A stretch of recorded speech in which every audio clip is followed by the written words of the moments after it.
You're watching The Experience, Comic Culture and Sales, streaming live daily to Facebook, YouTube, Twitch, and Twitter.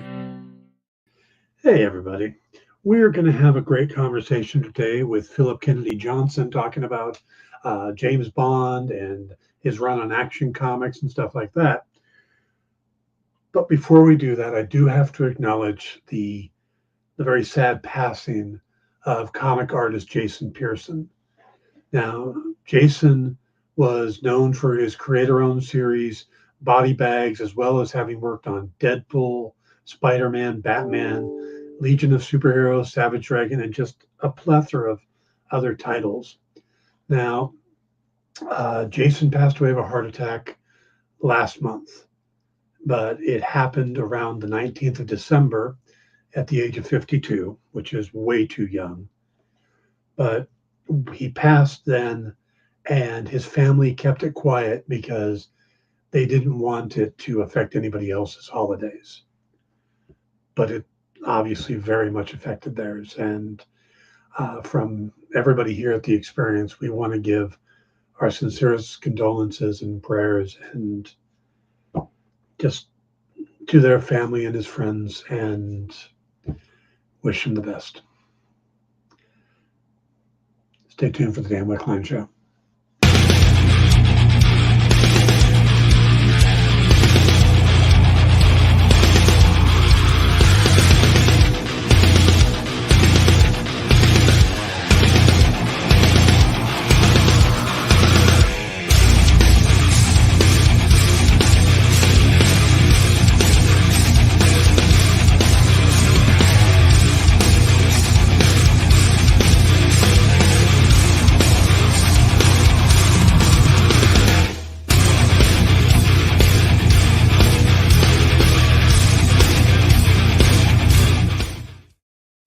Hey everybody, welcome to the Dan Wickline Show here on The Experience.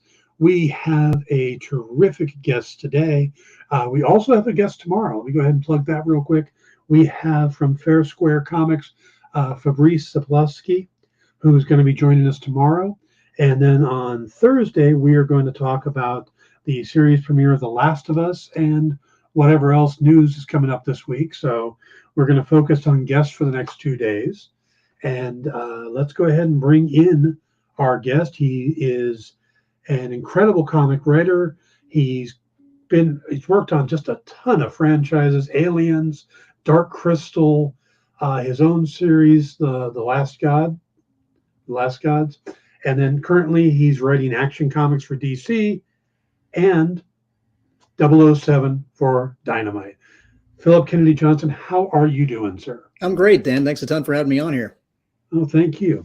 I apologize for starting off with the downer, but no, I'm glad you did. Honestly, I didn't know Jason myself, but I'm really glad that we gave him the shout out. And I saw a lot of people that were deeply saddened the other day. So thanks for saying something.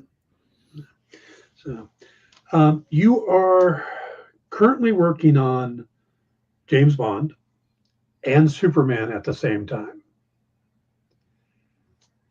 How do you approach? I mean, I looked at your resume. Basically, you have dealt with a ton of licensed properties and iconic characters, and that's almost a little surprising that just how diverse of the stuff you've worked on. How do you approach taking on a title like Bond or Superman or something like that when you're going into a well-established universe? Well, you want to have something to say for each thing, right? For Superman, it was, almost too easy. I grew up with Superman from like my earliest memories, and he just means so much to me. Like Superman and Batman were my guys, and I had all these books and just devoured it all. And both of them had such different but such crucial power fantasies for me. Superman just means so much to me. It was too easy.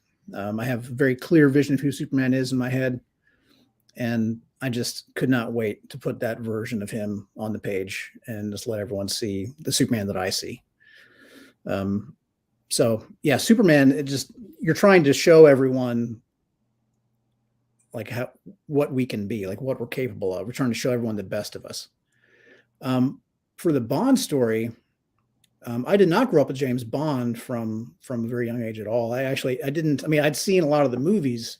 I didn't really become like taken with the character and with the stories until the Daniel Craig ones, and then I went back and read some of the books and started to pay attention to some of the earlier lore. And I kind of, my take on Bond was more, I wanted to see something that you don't commonly see. I wanted to see more of like a John le Carré kind of actual spy take on Bond. Like usually in theory, he's a spy, but really he's like they lean more into the special agent assassin kind of, male fantasy kind of thing. And not so much about actually doing the shadowy, boring stuff that spies actually do. And I wanted to see more of a, Bond in the shadows kind of take, where he's on a very personal mission. You're seeing him do actual spycraft, sneaking around a little more than he normally does. Nobody's blowing missiles out of cars just yet in this arc. It still has to have all of the elements that make Bond what it is. But I was trying to do a slightly more Ed Brubaker kind of take on it, if that makes sense. And as far as what you're trying to say, as far as like the subtext and the message that you're actually trying to get across, because there has to be something underneath it. It can't just all be bombast and spectacle for any book. There has to be something underneath it that makes the story matter. For Superman, that has been, human trafficking and slavery and just what it means to be the champion of the oppressed, the way that he was described in that first issue of Action Comics. I just wanted to kind of boil it down to its to its essence. In James Bond, it was more about the concept of patriotism and what it means when the word patriotism doesn't mean what it used to, and what it means when you feel betrayed by the people who have your loyalty. Like you're loyal to your government for, loyal to king and country. And when you feel betrayed, what then? And so that was kind of my way into Bond. It was kind of the exploration of patriotism through the eyes of James Bond, and him kind of reminding himself what he got into this in the first place for. So you just have to know what your statement is on each property and kind of let that be your true north and whatever that book is. Now, see, I've noticed while reading your Bond that it doesn't surprise me that you said your entry into the Bond universe was the Daniel Craig books or the movies, because I grew up on Bond as well, or I grew up on Bond watching the different, Roger Moore was the first Bond I saw, and I've gone through all of them. But I eventually went back and read some of the original Ian Fleming. And I remember talking to Nick, who is currently in chat right now, Nick Marucci. Hey. And he said that when they were getting the Bond license, they wanted to focus on Bond from the original novels, not necessarily the movies. They wanted the Ian Fleming version of Bond.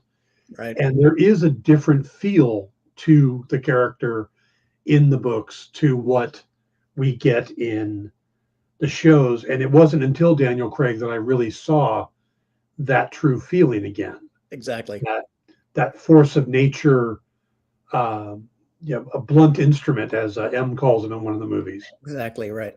Yeah. How did you approach Bond from that? I mean, we're all inundated with the Bond over the years and stuff. How did you boil it down to that feeling that Ian Fleming had originally? Honestly, you nailed it. You said when you call him the blunt instrument, that was my way into that character. I like the idea that he's kind of, we always see him as kind of sophisticated. He cares about how he looks, the kind of drink he's drinking, cares about his food, about his cars. He could be seen as elitist in some ways, but he sees himself as kind of a blue collar guy. Like his job is to kill people, and he doesn't feel any particular way about it. At least that's what he tells people. He calls himself a blunt instrument. He thinks of himself that way. He kind of has this nihilistic kind of view of the world. Like, he talks about like it's no big deal, like that he doesn't care.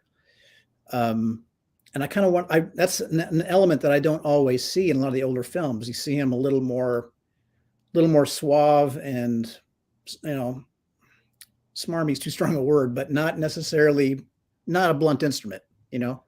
And now with the Daniel Craig ones, I felt like you got a lot of that back. I felt like suddenly now you're seeing a guy who is aggressive. He kind of likes to scrap. He, you know, there's an element of thug in there that I like it. Like, I like the guy that respects the physicality, and, you know, I don't know. It's just, that's my Bond for sure. So that was my kind of way of holding on to the character.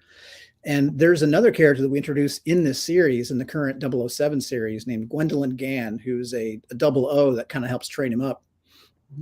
And she becomes a love interest for him. It's kind of this one that got away, sort of, that he doesn't pine for anybody, but he remembers her super fondly, and also holds her in the highest regard. And he remembers her as a true believer, someone who is in it for Queen and Country, and who, you know, got into it for all the right reasons, and keeps that at the forefront of her mind. That's kind of her rep. That not only is she super badass, but she also is a true believer in England, and, you know, in the job that she's doing. And she also has an interest in art and music, and she has an appreciation for things. She writes poetry. She does stuff that Bond just doesn't understand entirely, but he's still very, very taken by her. He doesn't get her in some ways, but he holds her in the highest regard. So she is kind of his true north as far as remembering what he got into this for, and he draws on that in this series. I'm glad you brought up Gwendolyn. Isn't she like 003? Yeah. Yeah. One of the big things that I've always thought was a missed opportunity with Bond, especially nowadays where everything is trying to become a franchise and launch spinoffs and stuff, is that no one's really doesn't really explore the rest of MI6. They don't follow other 00s. Like you hear on the, you know, they want Idris Elba to be the next James Bond, or they want a female James Bond. And it's like, I just feel like they could explore a lot more with the 00s. And I got that feeling from this current series you're doing with Gwendolyn. Now, was that something you wanted to look at, maybe getting deeper into the way MI6 works and stuff like that? Dan Wickline is my friend. Yes. It's funny to hear you talk. It's like you're teeing me up so well for this stuff. Yeah, I felt the same way. I always want to see more of MI6. And there's without spoiling it for the readers who aren't caught up, there's a scene after a funeral in the second issue, I believe, where you see kind of a little, like a wake kind of, for a character with all the 00s who are active and nearby. They get together at this pub and honor this one of their own who's fallen. And you see them, and you don't hardly ever see other 00s. And when I was writing that scene, I was like, the Flemings are not going to let me do this. Like, they're kind of not restrictive, not in a shitty way, but they're protecting everything. They're trying to make everything feel like the stuff that's come before. And we never see 00s. So I was like, I'm going to get smacked for this, but they let it go. So we put in the scene with some 00s, so now I'm going to push a little further. I'm going to see how much of MI6 I can show, because I'm very interested in that. You know, there's 007 means there's others before and after that number. So I want to show some more of that world. It's funny you mentioned that scene. I do a review show as well. That's what comes up on after this show, and I pointed out that scene specifically, saying it was my favorite scene in the book because it does cover that stuff, and you know how we never get into it. Glenn Clark asks, how many issues are out for the current series? It's gonna be 6. I'm pretty sure 6 is not out yet.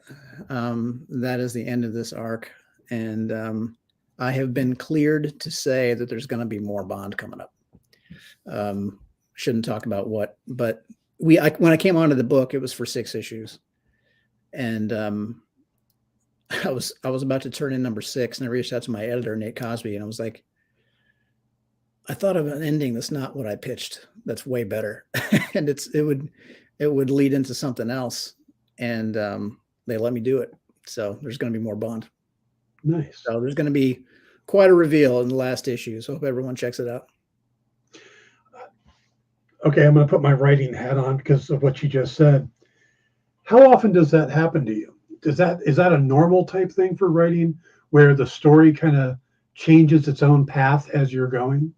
It always happens. I mean, it's not usually quite so stark as this, where I was like, this thing that we've been establishing this whole time, it's all bullshit. Here's the real ending. It's not usually quite that sharp of a turn. But so I'm a hardcore outliner. I don't know how anyone writes comics without outlining. I mean, I know people don't. There are people who don't. But just the page count, like limitation on every issue, and knowing that you're signing on for a page count and the number of issues as well, it's set in stone. I can't imagine not outlining, because I mean, I would constantly be overwriting. Like my first draft of something is always too long, and not even just like the synopsis. I find that it's too much to crunch into this space. I got to figure out a way to kind of streamline it and tighten it up and make it really sing. So as I go, it tends to get shorter to fit the parameters of the issue count and the page count. So I'll start with a super basic synopsis, and then like a one-page thing that becomes more complicated. I kind of divide that up into number of issues. Each one of those issue chunks becomes another, like a proper, like more detailed outline. That becomes a page-by-page breakdown. And at every step, as things get longer or shorter, more complex, it always changes and gets closer and closer to the real thing. It feels like ice sculpting to me, where it's kind of like you start with a chainsaw, and by the end you're using the scalpel, but you have to work your way down to that. And as you get closer and closer to the finer little points, like by the time you're actually putting the eyebrows on the character, they usually look pretty different than how you expected at first. And it always gets better and better that way. If I were to just start at the beginning and write till the end, none of my work would be any good. I have to start with a chainsaw and get closer and closer to the real thing. And that's the way that I do it. That would enable me to not waste tons of writing. If I were just to get right into the minutia of dialogue and every little panel count and everything all the way through, like I did when I first started writing comic books, it would just be so unbelievably inefficient. And I would just be locked into a specific thing. Whereas if I outline first and then outline the outline, and then outline that and kind of let it grow out like a tree, that gives me the space to let things change without wasting tons of words that I've written. I like that analogy of the ice sculpture, because normally people talk about the blank page when you sit down to write, but I like that switch in the analogy. Yeah, thanks. Yeah, I'm a teacher at heart, and I'm always telling, whenever I talk to somebody about I mean, in music as well, whenever they're working on a piece that's new, but also on writing, like chainsaw first, just embrace the shitty first draft, just get it down. And then as it goes, you can tighten it up, but you have to get the thing down first. Just give me a big chunk of ice that's basically the shape and size that you need. And then we can, eyebrows need to come last. Don't worry about that stuff until the very end. One of the major things about Bond has always been, well, the two things, the Bond girls and the Bond villains. Now, you've got kind of a unique villain in this. Even just physically, he looks very different. What can you tell us about your bad guy in this? Sebastian Fromm. He is, all my favorite bad guys think they're good guys. Like when somebody is the cackling mustache twirler that wants to literally kill everything. It just kind of doesn't speak to me, if it's a big, like a cereal box kind of villain, I guess I don't care as much. But when somebody thinks they're doing the right thing, and when there's a case to be made that they are right, that to me is much more compelling. And at its core, I mentioned this about patriotism, and it is, but it's also about the increasing presence of defense contractors and just capitalism in war, and the slow methodical switch over from wars being conflicts of cultures or of ideologies. It's like a competition between corporations and things like that. And I kind of wanted to see the point at which that clearly flips. And like now, this company is at war, and I'm curious about the if there will ever be a moment where suddenly war becomes like thoroughly a capitalist venture. Like that scares me. The idea scares me. That's something that we explore in Alien, of course. That's like the real monster of Alien has always been with the Weyland-Yutani Corporation. Mm-hmm. The corporation, I'm just fascinated with corporations that grow so big that they outgrow the concept of sovereign nations. There was I heard a thing, I think it was during George W. Bush's time, I think, when he was having a meeting with the head of Exxon, I believe. And somebody had seen them. It's been so long since I've read this. I'm sure I'm getting this all wrong, but somebody saw the meeting, at least a bit of it, and there was no deference. It's like you're looking at peers meeting. There was no deference to the president of the United States. It was just two guys, basically, equitable in power level. I think that's scary as shit. I kind of don't like that. Yeah. And Weyland-Yutani is kind of what that is, So now in Bond, I wanted to explore that in a different kind of way. Whereas you've got the old guard, who was Bond, who, when he was training to be a spy, he was training with like compasses and like old school tools. And now we've got people who have super soldier type enhancements that actually exist in the world or are being developed in R&D. And this kind of the future of warfare, where instead of pilots, we have drones, and instead of spies, we have nanotech, that can just be everywhere. This cloud of nanotech. It's scary, So this guy, Sebastian Fromm, is kind of the living representation of that. Somebody that sees evil in the world and wants to fix it by just taking the power of war into his own hands. By I can prevent these kind of atrocities by ever happening by just taking. It's the responsibility of the moral man to take control from the immoral man. That's kind of his perspective.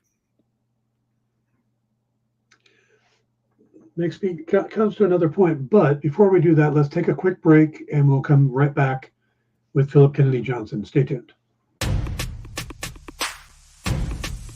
Go follow the experience on TikTok at @the_EXP1 or scan the QR code on the screen. Our TikTok is like everywhere else we are, except you only have to deal with us for a minute. Seems like a win-win to me.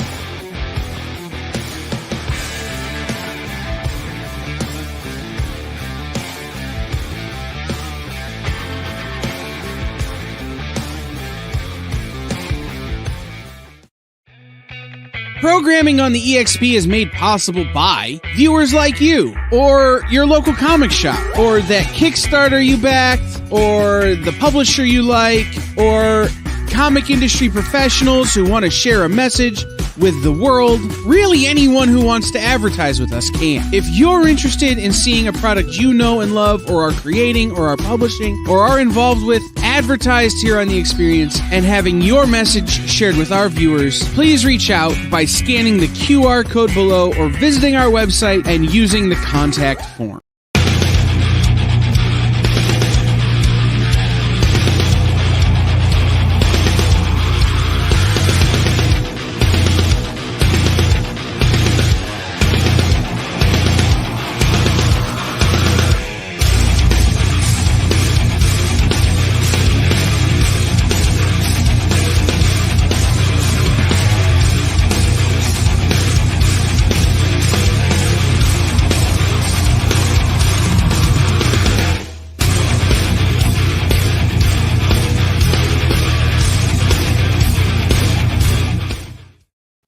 everybody. Welcome back to the Dan Wickline Show here on The Experience. We got a huge lineup today on the network. Following this, we've got in stores this week. We've got Minute to Skim It, Mint Hunter, and Country Road Comics. So we got the full lineup tonight. You want to stick around for that. Also get a quick chance to say hey to everybody in the chat. John, Nick, Ed, Jack Steele, Glenn. Well, we got some new people here. Kenneth, good to see you again. Christian and Glenn, I agree. I'm a huge James Bond fan. I go all the way back to the novels. I've got them stacked too deep there. I got a couple of Ian Fleming novels on my desk here. And this run Philip's doing is one of the best James Bond runs I've read in a long time. Oh, man. Thanks so much for saying that, Dan. Appreciate that. Yeah, definitely worth picking up. And Marco Finnegan's artwork on it is gorgeous. Yeah, Marco's great, man. When our editor Nate Cosby came to me with Marco, what struck me about his art was how versatile he is. Like I looked at, he gave me the name and I looked it up. I think I was backstage at a gig or something, and I was like looking stuff up at intermission or something, and I found. I can't remember what the comic was, but the style is not something I would have thought of for Bond. I was like, I don't know, Nate. I just looked at something. This seems like an odd choice. And he was like, look at this and this and this. And I looked at some other stuff, and every book he was doing looked completely different. And I just admire that so much. I think that's so great that he can be such a chameleon that he really changes his whole style to match whatever the story is. I love that. To me, that showed real chops. So yeah, he's so great. He's so collaborative, and that's what comics should be. Comics always feels most like music when the other people on the art team and I are interacting a lot, talking about stuff. I do give him notes, but he gives me notes too, and it's just great. I love working with Marco. I follow him on social media, and I know he's been really excited working on the book from his posts and stuff. And I know you can't say much about what's going to happen after this particular series, but hopefully he'll be around with you on the next chapter of it.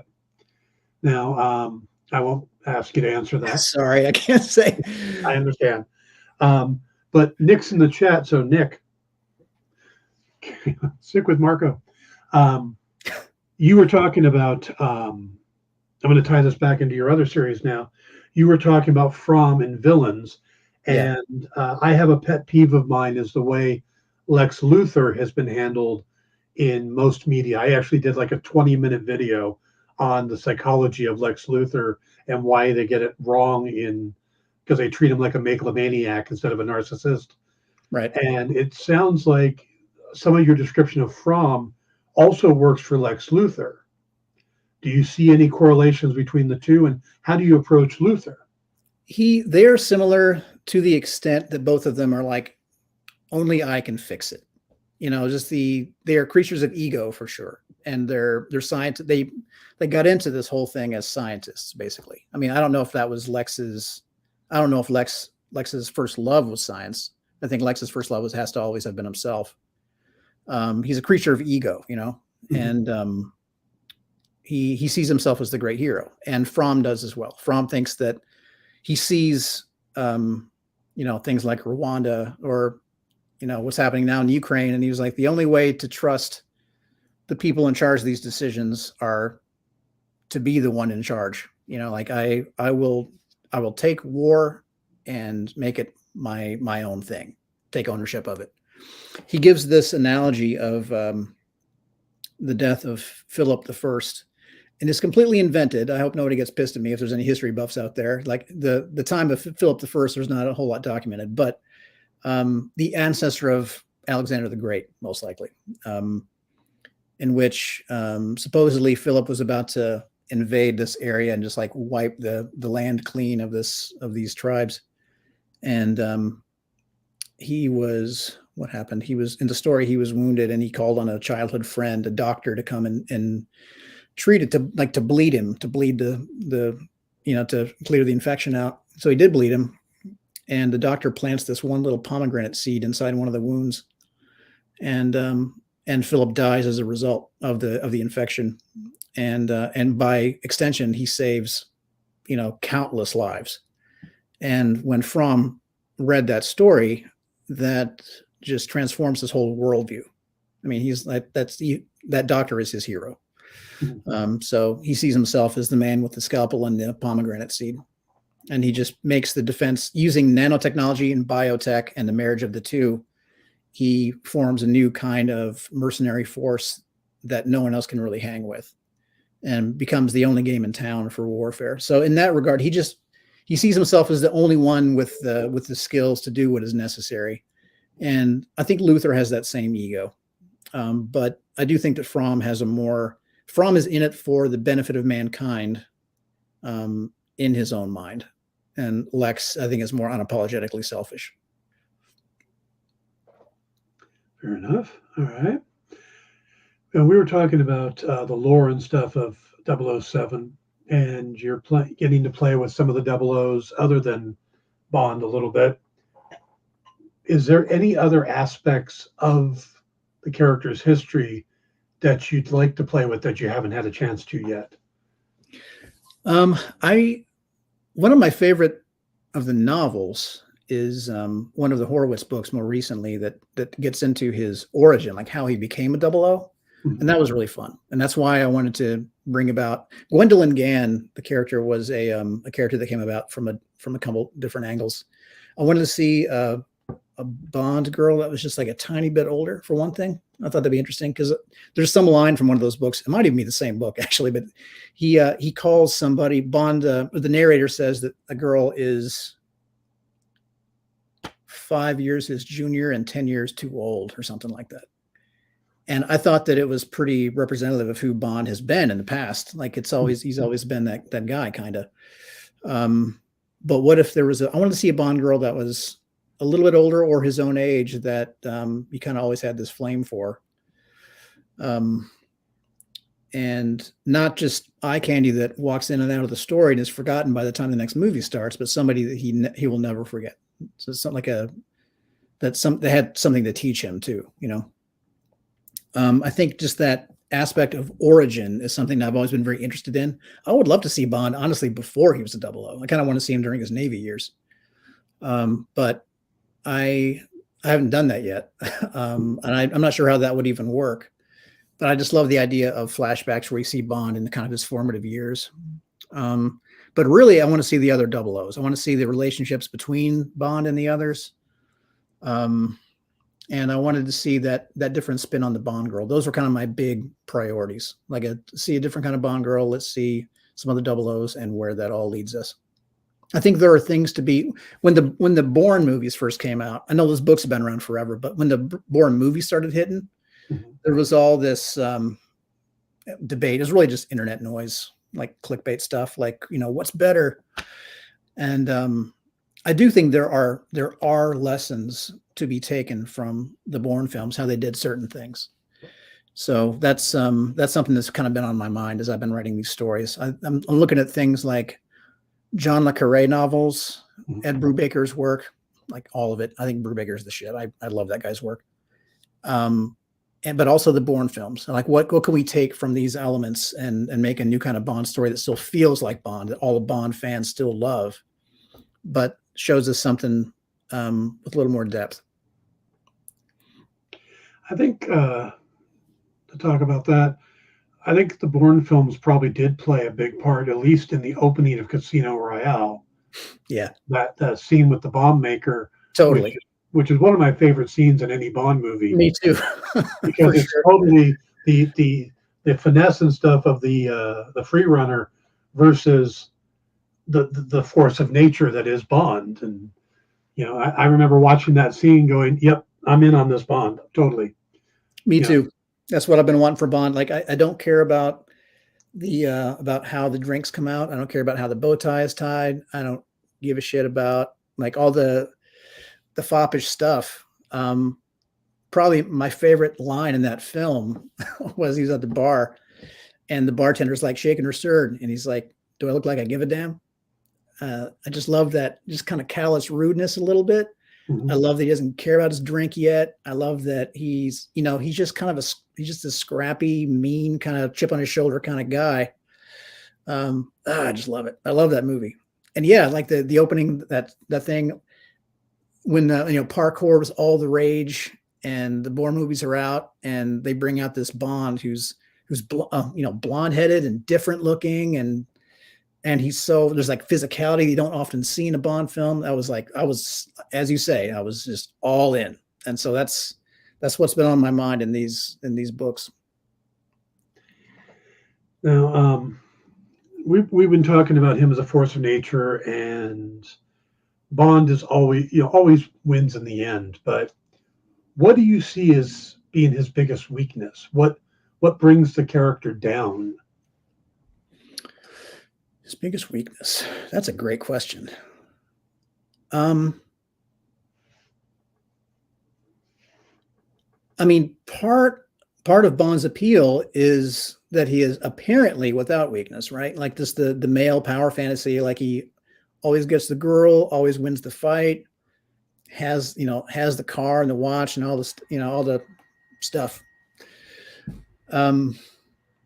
But he does have some blind spots in that he kind of has that chip on his shoulder. Like his blind spots are kind of as a human being, not necessarily in the job that he does as a 00. I mean, arrogance has to be the answer. I mean, he's arrogant. If he's actually a spy, he goes in there and makes a ton of noise. Like, again, if we're referring back to Casino Royale, he goes in and gives his real name at the desk. Even he has this whole cover. He's like, yeah, here's my name. It'll be under this. And his girl's like, what are you doing? And he's like, they'll know it anyway. He's just so arrogant and full of, and he just has this chip on his shoulder, wants to show, he has something to prove all the time. So that arrogance has to be the answer. But his real holes in his game are as a human being. He's kind of incomplete in other ways, which we show in the book. Actually, when we see him talking to Gwen Gans, she has an appreciation for other things. She's not just the button, she's not just the blunt instrument, and he is, or at least he says that he is. And throughout the course of the series, he tries to not be. He tries to remember Gwen and try to be more like her. But yeah, I mean, if you're talking about as the 00, like we see in the movie, it's got to be arrogance. But as the full picture as the character, mm-hmm. He's not complete. He's only ever been this thing, and he doesn't know what else there is to the world. Yeah, it is something you pick up on in the books. Fleming's writing is he tends to just kind of get himself into the situation and then tries to figure out how to get out of it. Yeah, I'm thinking of like Man with the Golden Gun, where he just comes across Scaramouche and then he's just involved in the middle of it, trying to stay alive, which is kind of a bad way to be a spy. Very often he's portrayed as not a spy. Like he's more of like a superhero in a tuxedo where he just goes in and blows shit up. I'm sorry I curse so much, by the way. I understand it makes me sound ignorant. I know that. I've just kind of embraced it, so I apologize. But anyway, I totally agree. I wanted to see a different kind of story here to that regard, because he's apparently a spy, supposedly a spy. I wanted to see him actually doing spy stuff. So yeah, it's been really fun. And I'm all credit to Dynamite and to the Flemings for letting me do this. A slightly different take on Bond. It's been really cool. Now, just from my reading and stuff, there aren't a lot of times that American writers get to do Bond. I know. I think Benjamin Percy is the only other one that I can think of off the top of my head who's gotten a chance to write him. What's that like? Is it a little daunting to take that, or? Honestly, no. I have watched. I've only recently been to the UK, but God, do I love it. I grew up watching a ton of British media, and I love the different dialects you hear over there. Whenever there's a movie or any kind of media that has different dialects happening together, kind of mashing up with each other, it's just my favorite thing. I love hearing like North versus South type, like not just accent, but word choice and the way that every little region of the UK has their own slang for stuff and it's always different. The whole concept of talking rhyming slang and every little thing about the English language as it exists in the UK, I'm just fascinated by it. I love it. I love it. I mean, if I was going to get my hand on one character at DC that I've not got my hands on yet, it would be Hellblazer. I've read every word that Hellblazer's ever spoken in a book. I love that character. So, and writing Bond obviously is very different from Hellblazer, Yeah. but I don't know. I feel really comfortable doing it. And I mean, I'm sure there are Brits reading it who would sniff at some of my choices in the dialogue, but I love it. I'm super comfy doing it, and I hope they like the job I'm doing. I always looked at Bond as being one of the British characters that seemed to be kind of untouchable for American writers, up there with Doctor Who. Yeah. It's like, I would love to take a crack at those characters. But oh man, it's so fun. Yeah, it's a huge honor and a privilege to get to do it, and I really appreciate the faith. Since Daniel has now hung up the Bond title, and they're going out looking for a new actor, I'm curious if there is anybody out there that you think would be a good new Bond. Oh man. I mean, is there somebody you picture when you're doing your stories? Or I really like Tom Hardy. And he doesn't look like we are used to. He's even a step further away from the Bond that we typically see. Well, I mean, Idris Elba would be like the ideal choice. I think he's getting a little old for it, probably. They're going to want somebody who's on board for many years. So I don't see Idris Elba getting into this point. But I think Tom Hardy could. Yeah, that's the name that kind of sticks out in my mind. I have my thoughts about Henry Cavill that I'll probably keep to myself so I don't get lit up online. But I think Tom Hardy would be my choice. All right. Yeah, I know that Fleming, when he described Bond, was a much more thuggish looking. I think Craig or Sean Connery are much more in the vein of Fleming's description of him than, or maybe even George Lazenby, more than Roger Moore or Pierce Brosnan were. Yeah, I would agree. Certainly more. Honestly, Roger Moore's probably my least favorite. I know you said he was your guy growing up, but that's one that never made a lot of sense to me. And it's probably less about Roger Moore than it is about just those films, like the time that they were in. Like every Bond film is kind of a time capsule. You can't, like, the old movies kind of don't hold up to the 21st century eye in some ways. But they're all very much of their time in a way that you kind of have to respect and kind of have fun watching. But yeah, Sean Connery he's a more plausible, like, brawler kind of, or at least killer. Yeah. And Daniel Craig for certain. I mean, he's just it for me. I love his take. There's maybe my favorite.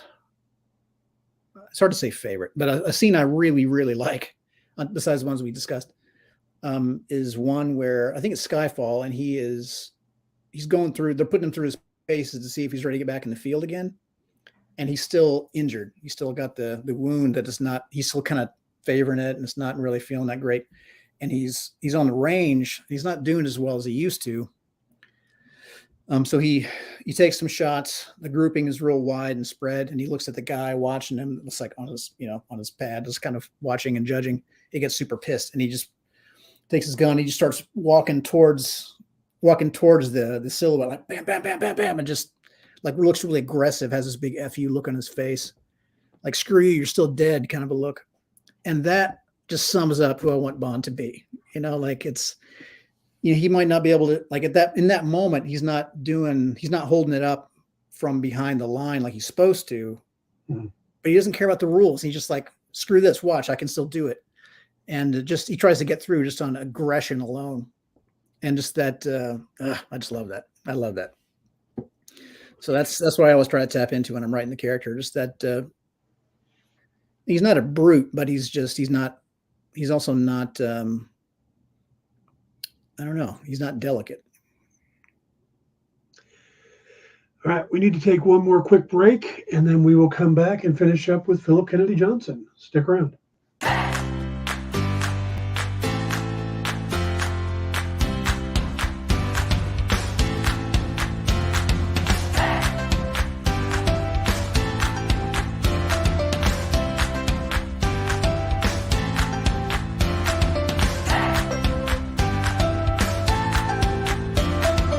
There's something for every imagination at your local comic shop. Visit comicshoplocator.com to find a store near you. Imagine being at a convention and going to an interview panel that's just for you.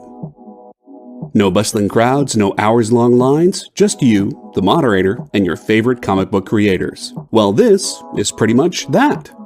Miss Jen sits down every week with 2 comic book creators for a live stream interview about their latest work, and you can ask them whatever you want.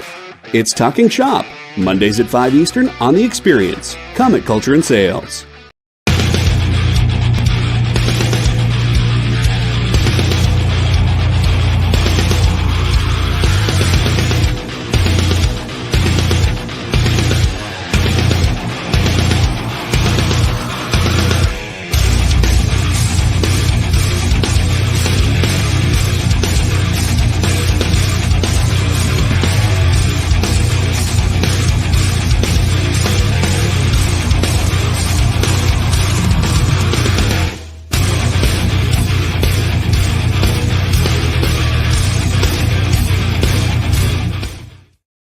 Hey everybody, welcome to the Dan Wickline, or welcome back to the Dan Wickline Show. Do me a favor, hit those like and subscribe buttons down there and the thumbs up and all those things while you got a chance. We are talking to Phillip Kennedy Johnson, the current writer on and future writer on 007 for Dynamite. And the next question I got may seem obvious or self-explanatory, however you want to put it, but one of the things I know that people loved about the character of Wolverine was that his past was a mystery for the longest time. And then they did the origin series and we got a history on him. And I think it kind of ruined a bit of his mystique. Bond has been that way for a long time as well, until a couple movies ago when we go back to his estate and we start seeing all of that stuff. I know for a lot of people, they wanted the name James Bond to be like a title that you got with the 00, so that all the different actors tied together. What is your feeling about that? Should we get more and more into the history of James, or should there still be a level of mystique to him? I've heard that idea about the different Bonds myself, and I really like it. I think that'd be great. Not my decision to make, really. I mean, Fleming's would shoot that shit down in 2 seconds. But I think it's a great idea. I don't think that getting into Bond's history hurts him the way that it did Wolverine. I agree with what you said about Wolverine. I want to see, it's cool to see old stories in which he shows up over and over. I think it's cool to see him in World War II. I would love to see him way further back. I think it'd be awesome to have a story set centuries ago, and then you see Logan, maybe on different continents. You know, it would just be awesome to have this ever-present immortal that's always around, and you just never know, like, where it really started. I think that'd be super dope. Now we kind of don't have that, unless we find some comic-y way to undo what was done. What's that? Mephisto. Exactly. Well, yeah, exactly. So it did hurt Wolverine. I think it would hurt. I am squeamish about the character I believe might be Gandalf in the new Lord of the Rings show. There's like somebody like that who is essentially has the potential to be timeless, practically, to show the beginning where it all came from. Kind of ruins the mystery unless there's another curtain behind that one. I mean, I think even Tolkien talks about that. Like, if you show what's behind that curtain, you have to put another curtain that's even further in the distance. Otherwise, you just ruin that all of that mystery. I don't feel that way about Bond because he's a guy of a certain age and he's not immortal. He's just a guy. Mm-hmm. So I'm actually kind of interested in that. Somebody like him, or like, oh God, the guy from the Tom Clancy books whose name escapes me, Jack Ryan. That kind of thing. I don't think somebody like Jack Ryan or James Bond, I don't think it hurts those characters as much as it would somebody like Gandalf or Wolverine or those kind of guys. You mentioned Jack Ryan. Have you been watching the Prime series with John Krasinski?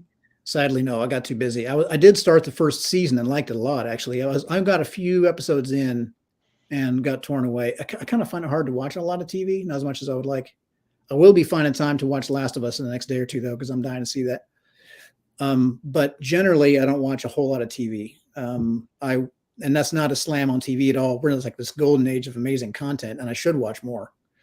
I feel like when I watch certain shows, they actually make me better not just as a writer, but as an artist of any kind. Like there's such great stuff being made all the time by brilliant people. But anyway, sorry, I got a little off track. What did you ask me? I was just asking if you'd seen the John. Oh, the Jack Ryan show. No, I did like it, and I hope to come back to it. I saw something very positive about the new season. Yeah, I did. I binged it for covering on the show here, and it gets very political, very current political. Yeah, I think that's great. What I saw, I did it very effectively. Yeah. All right, we got a few minutes left, so let's give you a chance to plug anything you got going on, because I know you're doing Action Comics and you're doing 007. What do you got coming out? I am, yeah. So Action Comics is ongoing, and this next issue that's about to hit shelves, Action 1051, is the first issue of the new arc following War World and the big 1050 landmark book and all of that. The new arc starts with 1051, and the idea behind this arc is just to be a new jumping on point for any new Superman readers or anyone who's been gone for a while. This is the point at which you can come back and start a new story. So we're all super stoked about that. It happens right before Superman #1 by Josh Williamson and Jamal Campbell. And then Adventures of Superman, John Kent comes out by Tom Taylor. We're really trying to establish a new kind of triangle era of Superman where the books all are flying in the same direction, telling the same kind of story. Alien is ongoing. The next issue of that's about to come out. I think #5 hits tomorrow. Mm-hmm. And super stoked about that book always. I've been a huge Alien fan my whole life. We're telling a story right now about Steel Team, this all synth special ops team. Let's see. James Bond, of course, 007 rather, is coming out. And there's going to be more Bond coming out soon from Dynamite. So please stay tuned for that. I have another series that is about to get announced in about a month, and it's pretty massive. I wish I could talk about it. I just don't think they're quite ready to make the announcement, but it's coming out really, really soon. So please stay tuned in February for an announcement for my next big franchise, and a creator-owned book later in the year. Oh, very nice. So you're writing a lot of stuff. I'm just kind of curious, how long does it take you to do a script usually? Usually I can do a script in about a week. That is allowing time to make revisions on other stories as they're getting made, interact with the creative teams in the other books. I still have my Army gig. I got into this job kind of unexpectedly while I was still in the Army. Mm-hmm.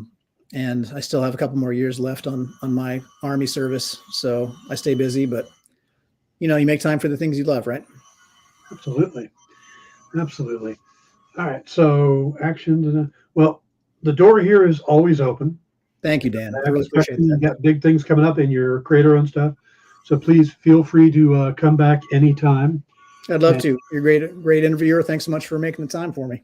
Well, I appreciate it, man.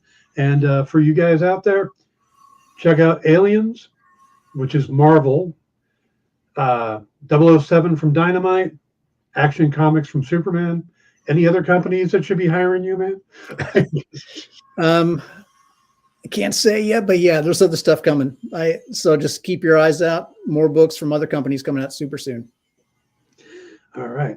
So, okay, stick around. We got in stores this week coming up next. Thank you for your service. Yes.